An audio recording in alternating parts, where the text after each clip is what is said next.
bénissons le Seigneur de tout notre cœur pour tout ce qu'il ne cesse d'accomplir au milieu de nous. Et ce matin, nous croyons que quelqu'un sera fortement béni à travers ce travail de ce matin. Sans plus tarder, nous voulons prendre nos Bibles. Nous sommes dans Exode, chapitre 12, du verset 1er au verset 3. Puis nous allons lire le verset 12 et nous allons sauter pour prendre 43 à 48. Exode 12, de 1 à 3, et puis le verset 12, et puis nous allons prendre du verset 43 au verset 48. J'aimerais faire la lecture au nom de Jésus-Christ. L'Éternel dit à Moïse et à Aaron dans le pays d'Égypte: ce mois-ci sera pour vous le premier de mois. Il sera pour vous le premier de mois de l'année. Parlez à toute l'assemblée d'Israël et dites: le 10e jour de ce mois, on prendra un agneau pour chaque famille, un agneau pour chaque maison. Verset 12. Cette nuit-là, je passerai dans le pays d'Égypte et je frapperai tout le premier-né du pays d'Égypte, depuis les hommes jusqu'aux animaux, et j'exercerai plutôt de jugement contre tous les dieux de l'Égypte. Je suis l'Éternel. Versets 43 à 48. L'Éternel dit à Moïse et à Aaron: voici une ordonnance au sujet de la Pâque. Aucun étranger n'en mangera. Tu circonciras tout esclave à qui a pris d'argent, alors il en mangera. L'habitant et le mercenaire n'en mangeront point. On ne la mangera que dans la maison. Vous n'emporterez point de chair hors de la maison, et vous ne briserez aucun os. Toute l'assemblée d'Israël fera la Pâque.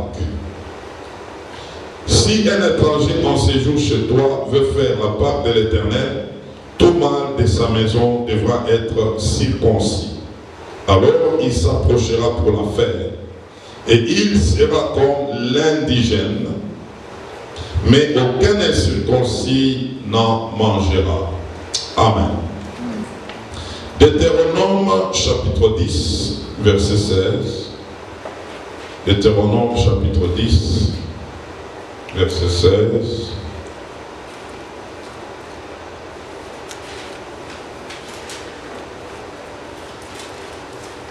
Deutéronome chapitre 10, verset 16. Nous lisons: vous circoncirez donc votre cœur, et vous n'éroidirez plus votre cou. Toujours en Deutéronome 30, verset 6. Deutéronome 30, verset 6.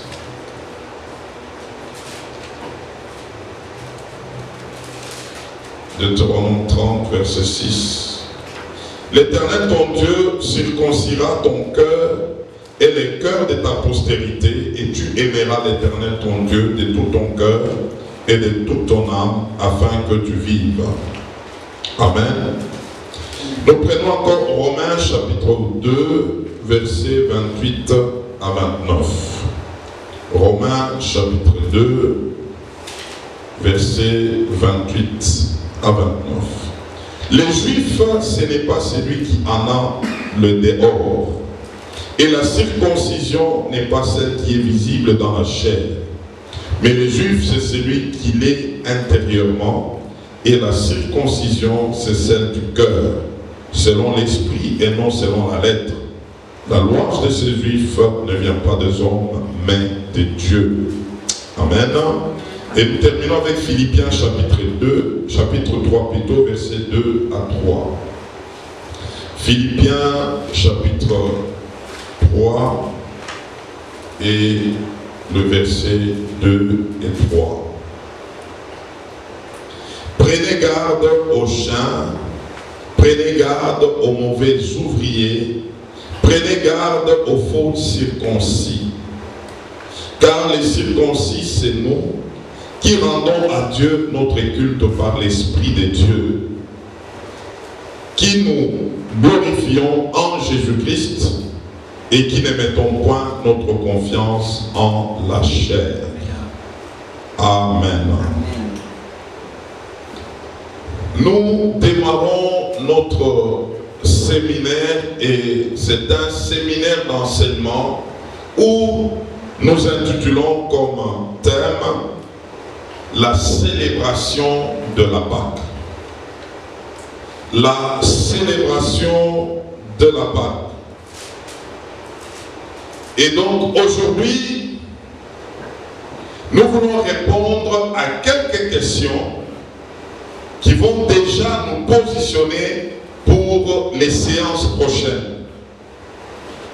Premièrement, nous allons découvrir c'est quoi la Pâque.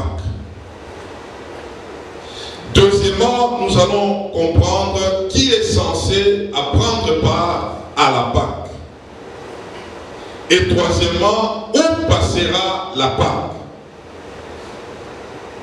J'ai donné 3 éléments auxquels nous allons chercher à comprendre ce matin.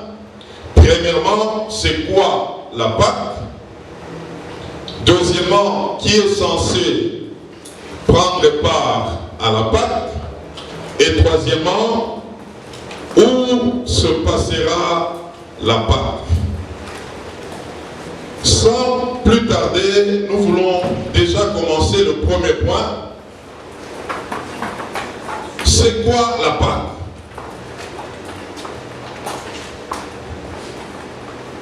Nous venons de lire Exode chapitre 12, du premier verset au verset 3, où Dieu parle à Israël.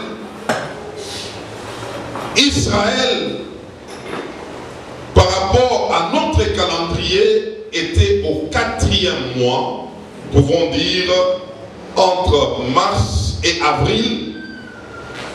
Mais Dieu lui dit que ce temps-là, ce mois-là, il sera considéré comme le premier mois. Pourquoi Dieu s'est exprimé ainsi? Parce que ce peuple-là venait de passer 400 ans en Égypte, dans une vie de servitude, dans une vie d'esclaves, dans une vie où ils étaient sous le pouvoir des pharaons.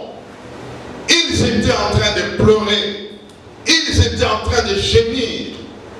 Et Dieu est descendu pour dire à ce peuple que fini cette vie, vous devez quitter les lieux où vous êtes vers la terre promise. Et donc Dieu était venu pour annoncer un changement. Et j'aimerais déjà dire ce matin, là où il y a Pâques, il y a changement. Amen. Là où il y a Pâques, la monotonie s'arrête. Là où il y a Pâques, les choses bougent. Lorsque quelqu'un est malade et qu'on lui dit tu vas expérimenter ta Pâques, c'est comme pour dire à cette personne tu vas expérimenter la guérison. La Pâques, quand elle arrive, elle apporte toujours quelque chose de nouveau. Et c'est comme ça que Dieu pouvait dire à son peuple, commencez à compter, à dater de ces jours-là, le premier jour du mois. Commencez à compter de ces jours que quelque chose de nouveau commence. Et donc, Dieu préparait ce peuple au changement. Dieu préparait ce peuple à de nouvelles choses. Dieu amenait ce peuple dans une autre dimension. Et tout au long de ce travail, nous allons le comprendre. Quelque chose va bouger en toi. Je dis bien, quelque chose va bouger en toi. C'est pourquoi Israël pouvait parler de la Pâque comme étant une délivrance. Le fait de venir les tirer d'une situation vers une autre situation. Le fait de les sortir de l'esclavage et de les amener dans la liberté. Le fait de les enlever là où ils ne pouvaient pas quitter eux seuls. La Pâque exige toujours la présence de Dieu. Parce que sans lui, rien ne peut bouger. Et donc, c'est une dimension d'épargner quelqu'un du danger, d'épargner quelqu'un de la mort, d'épargner quelqu'un d'une situation dans laquelle la personne est incapable de se sauver lui-même. Et nous pouvons donc dire, la Pâque, nous pouvons l'appliquer aujourd'hui au salut. La Pâque, c'est une dimension de sortir quelqu'un de ténèbres et de l'amener à la lumière. La Pâque, c'est sortir quelqu'un d'une vie médiocre à une vie qui glorifie Dieu. C'est comme ça que d'une manière simple, la définition selon l'origine hébraïque, nous pouvons dire c'est passer outre en étant épargné d'un certain danger. Lorsqu'on sort quelqu'un d'un danger et l'amener à un autre endroit où la personne peut être à l'abri, cette personne a expérimenté la Pâque. Et donc, la vraie Pâque, aujourd'hui, c'est notre changement d'identité. Quitter la vie du monde et aller dans la vie avec le Seigneur. Alléluia. Alors nous sommes en train d'avancer petit à petit. Nous voulons comprendre maintenant qui est censé à célébrer la Pâque. Toujours dans Exode 12, on nous a présenté du verset 43 au verset 48. On a présenté d'abord ceux qui ne devraient pas avoir part à la Pâque. On a parlé premièrement, il y a les étrangers. Deuxièmement, les mercenaires. Troisièmement, les ouvriers salariés. On a souligné 3 catégories de personnes qui ne pouvaient pas accéder à la célébration de la Pâque. Un étranger, donc quelqu'un qui n'était pas israélite, ne pouvait pas participer à la Pâque. C'est qui un étranger aujourd'hui pour nous? C'est quelqu'un qui n'a rien à voir avec Dieu. Quelqu'un qui a une vie païenne, quelqu'un qui ne vit pas selon Dieu, quelqu'un qui ne marche pas selon les voies de Dieu, n'a pas droit à la Pâque. Mais vous allez remarquer aujourd'hui, presque tout le monde célèbre la Pâque. Il y a même d'autres qui font des fêtes. Il y a même d'autres qui se donnent des cadeaux, de quoi? Des petits chocolat. Ils se disent joyeuse Pâques. Ils se donnent des cadeaux.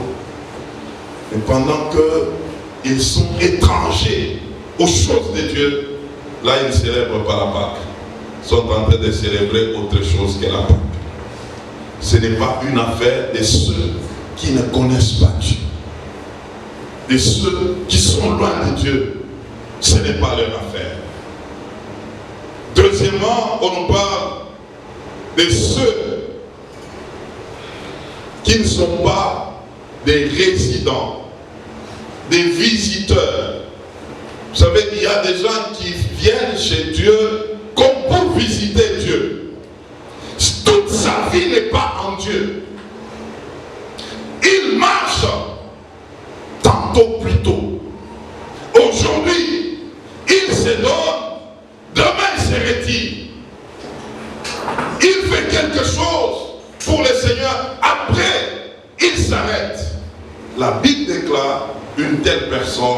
n'aura pas part à la Pâque. Des gens qui marchent en dents de scie. Aujourd'hui avec Dieu, demain avec le monde. Il fait une vie de mélange. Il n'aura pas part à la Pâque. Vous savez, les choses de Dieu, nous allons les comprendre. Nous avons un Dieu qui est omniprésent. Il est omniscient.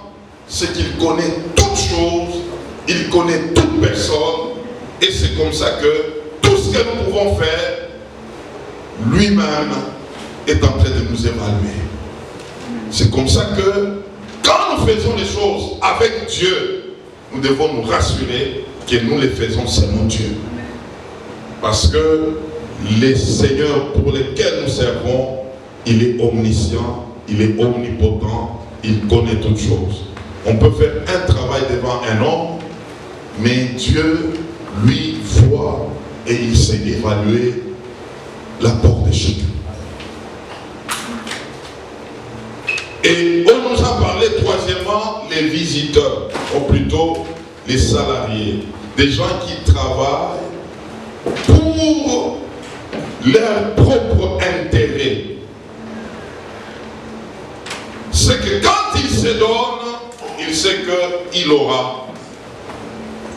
C'est comme un deal avec le Seigneur. Ce n'est pas par amour pour le Seigneur, mais c'est quelqu'un qui va au Seigneur pour dire j'ai besoin de recevoir. Pas d'intérêt, pas d'action. Quelqu'un comme ça, il n'a pas droit à la Pâque. Quelqu'un qui est en train de travailler avec un autre motif, qui n'est pas le motif de Dieu, il n'a pas droit à la Pâque. Ce n'est pas tout le monde qui transpire pour les comptes de Dieu qui servent Dieu. Dieu sait voir les motivations de chacun. Ici, Dieu est en train de donner à Moïse les profils des personnes qui sont censées célébrer la Pâque. Vivre la Pâque. Nous avions dit, premièrement, ceux qui n'auront pas part à la Pâque, c'est les étrangers. Deuxièmement, les visiteurs. Troisièmement, les salariés, les gens qui travaillent avec et cherchant leur propre intérêt, non pas l'intérêt de Dieu. Et ici, on nous a amené maintenant à comprendre qui doit célébrer la Pâque. On nous dit c'est les circoncis. Les circoncis seulement sont appelés à servir, à célébrer la Pâque. Et dans Deutéronome, on nous a parlé, expliqué clairement, ce n'est pas une circoncision de la chair, mais c'est une circoncision du cœur. C'est des cœurs transformés, des cœurs qui aiment Dieu, qui vivent pour Dieu. Ce n'est pas des personnes qui sont avec Dieu d'apparence, mais pendant que leur cœur est loin de Dieu. Nous avions lu avec vous Romains chapitre 2, le verset 28 à 29. On est en train de nous présenter que les vrais juifs, ce n'est pas les juifs qui les sont de la chair. C'est les juifs qui les sont de l'intérieur. En réalité, dans cette alliance, un enfant de Dieu, c'est un juif. Amen. Alléluia. Amen. Un converti, un transformé, c'est un juif spirituel. Parce qu'il est dedans. C'est pas son cœur où il est attaché à Dieu. Et ce sont ces personnes que Dieu est en train de dire qu'elles doivent célébrer la Pâque. Ce dont le cœur est tourné vers Dieu, ce dont l'esprit sert Dieu, quand il fait quelque chose, il le fait selon l'esprit, il agit selon l'esprit, il est motivé par le Saint-Esprit qui habite dans son esprit. Une telle personne est invitée à célébrer la Pâque. Ce n'est pas une affaire des étrangers, ce n'est pas une affaire des passants, ce n'est pas une affaire des personnes qui se donnent des cadeaux sans savoir ce qu'ils sont en train de faire. C'est une question de cœur. Des personnes dont les cœurs sont déjà à Dieu. Des personnes qui peuvent servir Dieu en partant de leur intérieur. De telles personnes sont censées de célébrer la Pâque. Alléluia. J'ai un texte merveilleux que j'aimerais partager avec vous qui va nous amener au troisième point où passera la Pâque. Nous allons lire Luc chapitre 22, versets 7 à 12. Luc 22, versets 7 à 12. Écoutons ça. Le jour de pain sans levain, où l'on devait immoler la Pâque, arriva, et Jésus envoya Pierre et Jean en disant, allez nous préparer la Pâque, afin que nous la mangions. Il lui dit, où veux-tu que nous la préparions? Il leur répondit, voici, quand vous serez entrés dans la ville, vous rencontrerez un homme portant une cruche d'eau. Suivez-le dans la maison où il entrera. Verset 11. Et vous direz au maître de la maison, le maître te dit, où est le lieu où je mangerai la Pâque avec mes disciples? Et il vous montrera une grande chambre haute, meublée. C'est là que vous préparerez la Pâque. Alléluia.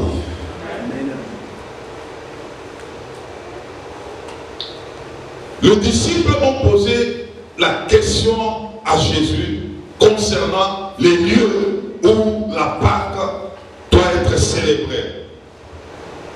Jésus commence à expliquer quelque chose. Il dit,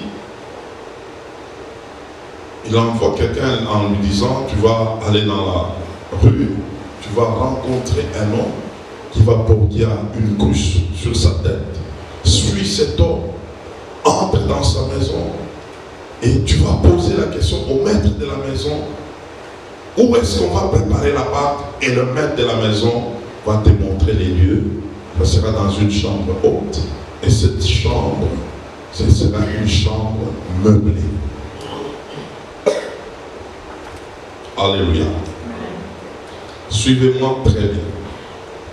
Au temps de Moïse, la Pâque devrait se célébrer pour commémorer la sortie d'Israël de l'Égypte.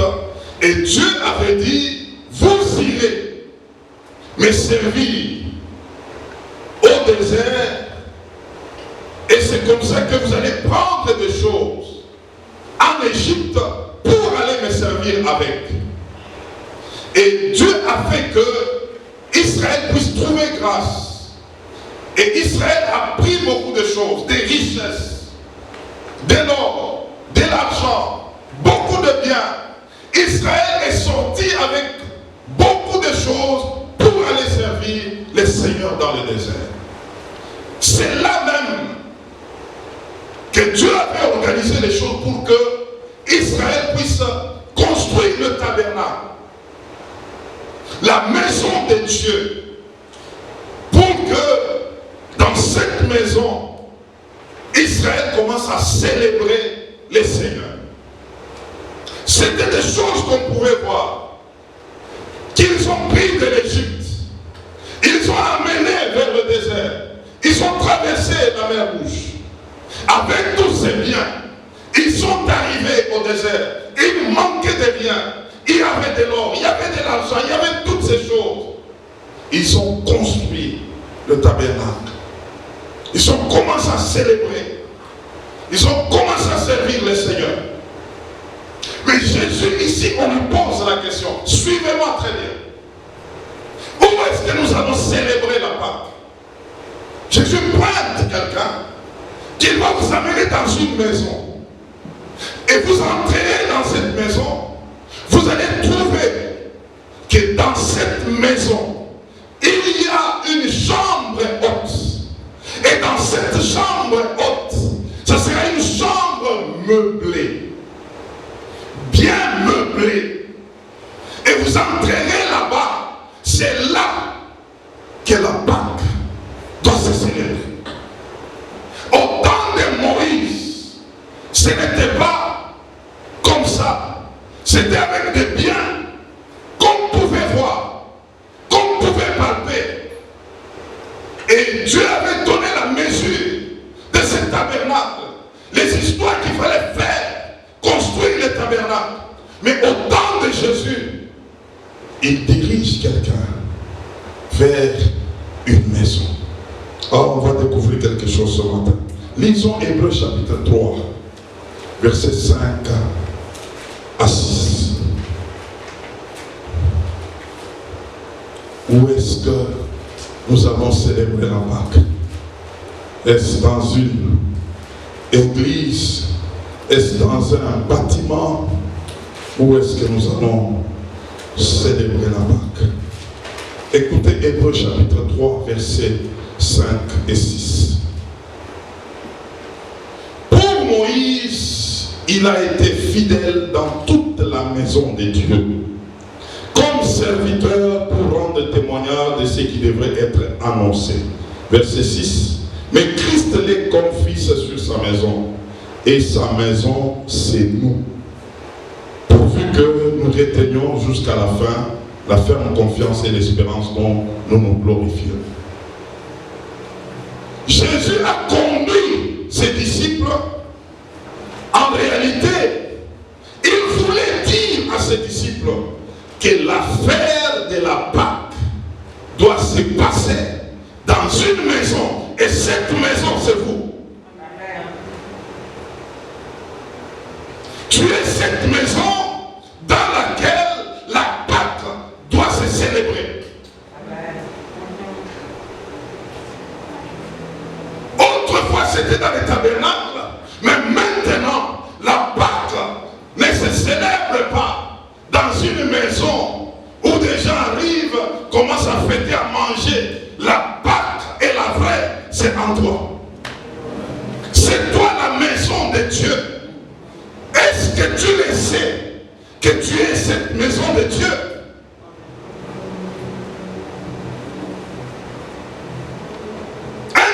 Chapitre 3, versets 16 à 17, la Bible est en train de nous dire, est-ce que saviez-vous que vous êtes des temples de Dieu?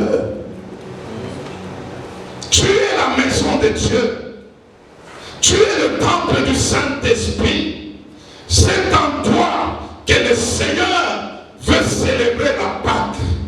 Il veut la célébrer avec toi, au-dedans de toi. Jésus continue en disant, vous irez dans cette maison, vous entrerez et vous trouverez, il y a une chambre haute, bien meublée. Ce n'est pas dans n'importe quel endroit de ta maison, mais c'est dans ton cœur. Et ce cœur-là doit être meublé. Alors je parle à quelqu'un ce matin. Je parle à quelqu'un ce matin. Amen. Jésus avait des enseignements terribles. Et s'attendait, comme au temps de Moïse, nous irons quelque part pour célébrer la Pâque. Mais Jésus est en train de les amener à comprendre que le lieu de la célébration de la Pâque, c'est ton cœur. Et ton cœur ne doit pas être vide. Ton cœur doit être meublé. Meublé de bonnes choses. Meublé de pureté. meublé de vérité, meublé des choses qui honorent Dieu. Oh, alléluia.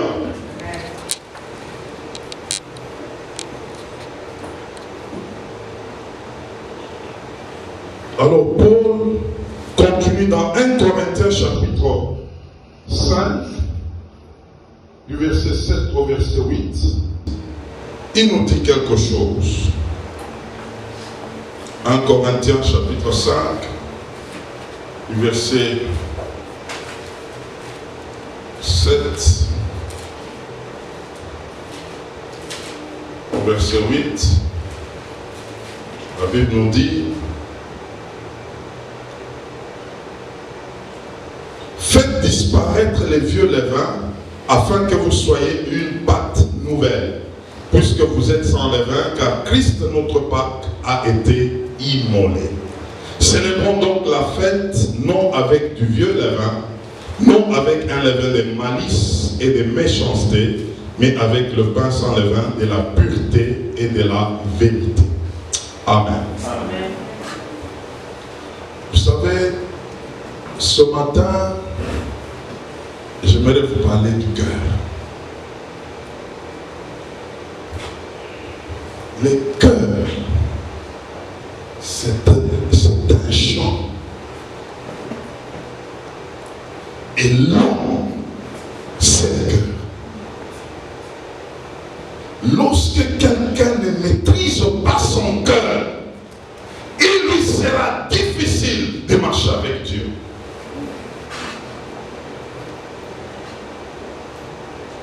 La marche avec Dieu ne commence pas de l'extérieur, mais commence de l'intérieur. Ça commence par le cœur.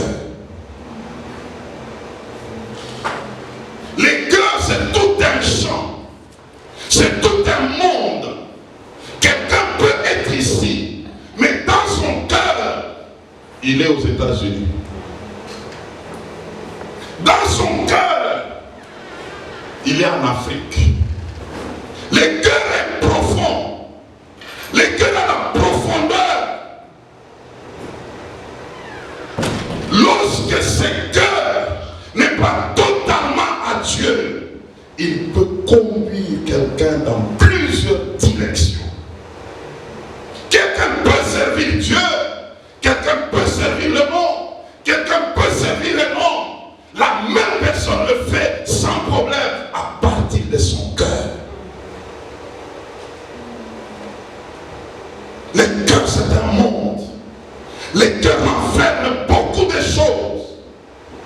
Tu peux vivre avec quelqu'un, mais tu ne connais pas la profondeur de son cœur. Même dans le mariage, quelqu'un peut dire: je connais ma femme, je connais mon mari. Peut-être c'est le un tiers, parce que le cœur est profond. Ceux qui maîtrisent le cœur, c'est seulement Dieu. C'est pourquoi il dit: mon fils, donne-moi ton cœur. Proverbe, chapitre 23, verset 26. Dieu demande le cœur de l'homme. Il lui demande ça. Donne-moi ton cœur. Proverbe 4, 23. La Bible est en train de dire: garde ton cœur plus que toute autre chose, car c'est de là que viennent les sources de vie. Tel est l'homme, tel est son cœur. Est-ce ce cœur est totalement à Dieu? Pourquoi les gens s'empoisonnent aujourd'hui? Et les gens ne comprennent pas. Oh, les gens, nous prions. Vous priez, mais le cœur, il est tellement profond qu'il y a certains compartiments que l'homme ne maîtrise pas. Quelqu'un peut commettre quelque chose et il peut même se poser la question: est-ce que c'est moi qui ai fait ça? En tout cas, si c'était moi, en tout cas, ça n'allait pas se faire. Mais c'est toi. croix, Jésus a mené ses disciples que la Pâque se passera dans ces cœurs-là, mais il faut qu'ils soient meublés. Il faut qu'ils soient meublés. Il faut qu'ils soient meublés. Lorsque quelqu'un habite ou il achète ou bien il loue une maison, il doit meubler la maison. Il doit mettre des biens, et même des biens précieux. Et quand il arrive au niveau de sa chambre à coucher, même si on peut l'aider, il y a certaines personnes qui peuvent dire, vous pouvez m'aider jusqu'à la porte. Quant à la chambre à coucher, c'est un lieu secret. Le cœur est un lieu secret. On ne fait pas entrer quelqu'un facilement dans la chambre à coucher. Il y a quelqu'un qui a l'audience de cette chambre à coucher. Et en nous, c'est Dieu qui a l'audience. Il connaît. Mais malheureusement, il y a d'autres qui ont déjà donné aussi l'audience à Satan.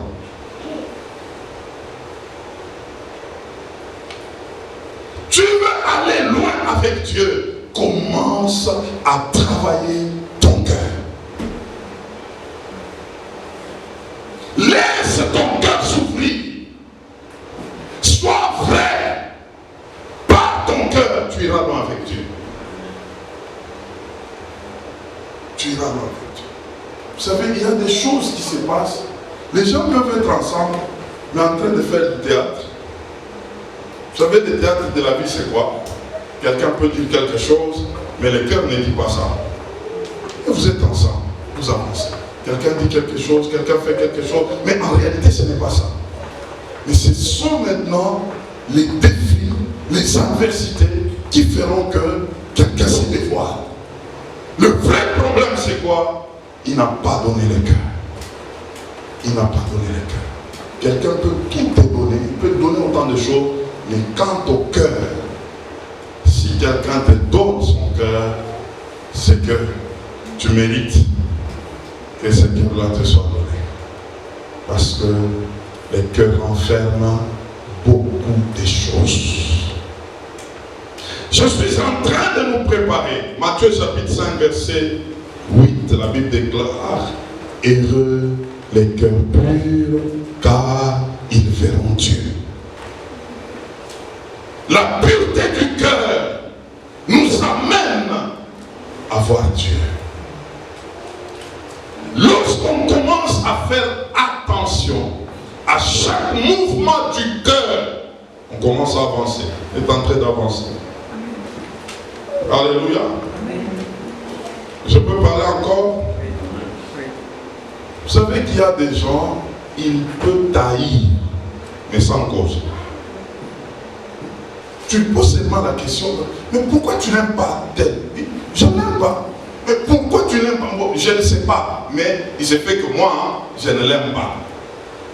C'est ça le cœur. Donc il y a des fois, les cœurs gèrent même la personne qui le possède. C'est pourquoi c'est quelque chose qu'il faut remettre à qui? À Dieu. Il dit, mon fils, donne-moi ton cœur. Quand déjà il peut garder, il peut enfermer quelqu'un pendant 20 ans. Il est toujours dans son cœur, comme la colère d'Ésaü. On l'a trompé par son frère. 20 ans durant, la colère est toujours la même, comme si c'était hier. En même temps, il vivait, il avait sa femme, il avait ses enfants, mais pour tel, la colère était là. C'est dans le cœur. Cette Pâque, pour la célébrer, nous devons faire quoi? Nous devons meubler nos cœurs. Nos cœurs doivent être meublés. C'est ce que Jésus avait parlé à ses disciples. Vous entrerez dans une maison, pas n'importe quelle pièce de la maison, mais c'est dans une chambre haute.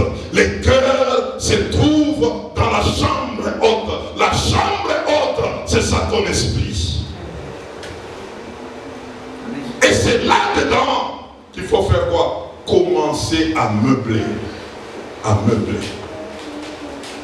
Il y a des gens, lorsque il est en train de meubler sa chambre à coucher, il y a des choses précieuses. Il les place là-bas. Et dans la chambre à coucher, où quelqu'un peut garder même ses histoires de valeurs. Et quand il sort de cette chambre, il y a la clé. Parce qu'il s'est dit, personne ne doit entrer là-bas. Il y a des choses, des valeurs. Mais je voudrais te dire que dans ton cœur, place des choses, des valeurs. La pureté, la sainteté, l'amour, la joie, la tempérance. Tu dois meubler ton cœur, les meubler, les remplir des choses, des valeurs, parce que c'est là que se trouve la source de ta vie. C'est là que se trouve la source de ta vie.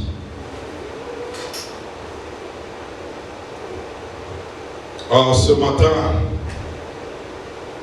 je vois le Saint-Esprit en train d'opérer un cœur. Il a les bistouris en train de l'opérer, en train d'enlever des choses. Il est en train de faire un travail en profondeur. Il est en train de travailler, il est en train de pincer, il est en train d'enlever, il est en train de placer. Si tu commences à servir le Seigneur d'un cœur pur, oh, tu fais quelque chose. Tu fais quelque chose. Nous sommes en train d'aller lentement vers la fin. On va lire Ézéchiel 36, verset 27 et verset 26 et 27. Telle est ma prière ce matin. Nous allons chuter par là. Ézéchiel 36, verset 26 à 27. Écoutons ce que la Bible déclare ici. Je vous donnerai. Est-ce qu'on peut lire ensemble? Est-ce qu'on peut lire ensemble? Est-ce qu'on peut lire ensemble? Ézéchiel 36, verset 26 à 27. 1, 2, 3. Je vous donnerai un cœur nouveau. Et je mettrai en vous un esprit nouveau. J'ôterai de votre corps les cœurs de pierre. Et je vous donnerai un cœur de chair. Je mettrai mon esprit en vous.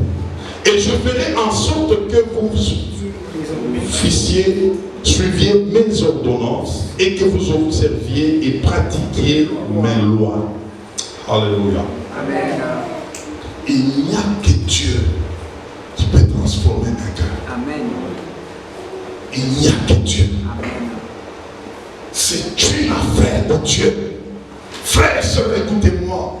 Tu ne peux pas t'élever en disant que moi je serai bien, je vais changer mon cœur. Il faut les donner à Dieu pour que Dieu commence l'opération.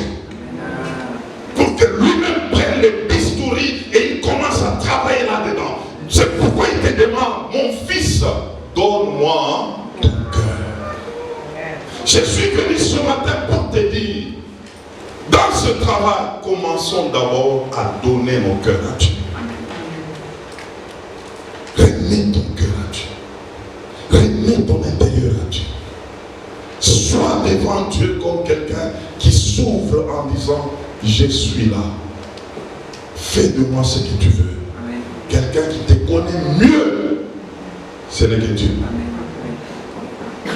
Ce n'est que Dieu. Ce n'est que Dieu.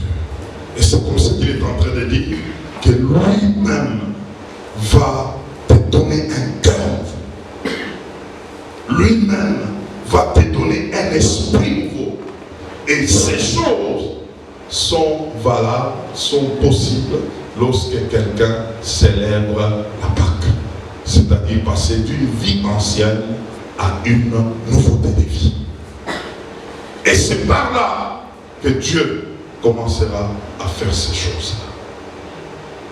J'aimerais nous dire ce matin, il y a une invitation de Dieu. Dieu a besoin de cœur. Dieu a besoin de tous les cœurs. Il ne donne pas de compartiment de ton cœur. Je lui donne telle chose, mais telle autre chose, je suis en train de gérer moi-même. Non, Dieu veut que tu lui dises, Seigneur, me voici. Prends mon cœur. Parce que tu m'as dit, mon fils, donne-moi ton cœur. Et la Pâque va se célébrer dans le cœur. Sans ça, tu passeras à côté de la Pâque. J'ai fini mon message de ce matin.